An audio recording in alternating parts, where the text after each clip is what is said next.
Who am I? I search for a definition, but I am still in motion. I am a woman, a mother, a daughter, a friend, an inheritor of cultures, a migrant. I am the continuation of many journeys before me. I had grandparents who arrived in Argentina on different ships from distant worlds: Germany, Italy, Spain, France, an indigenous great-grandmother. Sometimes I feel like I'm moving in a spiral, not a straight line, repeating and transforming their gestures, crossing oceans, starting over. Years later, I did the same. My life in Buenos Aires was full. I was a university professor. I had a home, a network, a place in the world. And yet, something restless lived silently inside me, like a small flame that wouldn't go out. When I fell in love with an Australian and the promise of a different life, it felt like stepping into a dream I didn't know I had. I said yes. But dreams can fade. There were signs I didn't see. I stayed, believing things would change. In 2019, I arrived in Australia for a brief visit.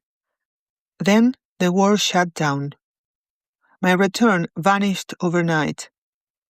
My daughter stayed in Argentina, and the distance became physical, a heavy weight on my chest.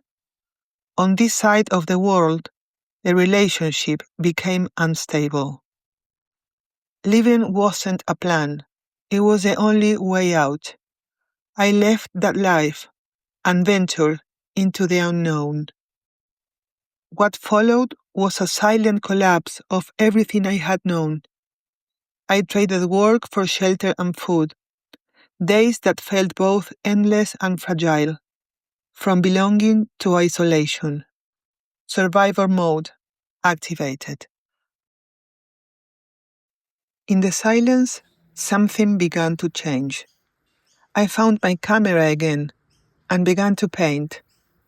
Light falling on a fence, mist rising from the fields, the texture of the earth becoming color, gesture, form. Through the lens, I learned to notice. Through painting, I learned to remain. Beauty didn't erase the pain, but it gave it space.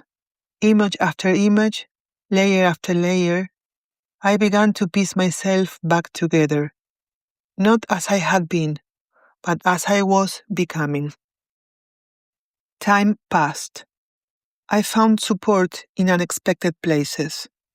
My daughter arrived in 2022, after years of separation that transformed us both. I decided to return to my studies, to work in caregiving, to stay close to vulnerability, not only to support others, but to continue rebuilding myself. Art, once a refuge, became a path. Who am I now? I am still becoming. Stronger, more humble, more resilient. I hold loss and creation in the same hands. I am no longer who I was, and I am not yet fully who I am becoming. Perhaps that is the point. We are not meant to stay still. We are not trees. We move. We begin again. I am still in that movement. I am here. I am free.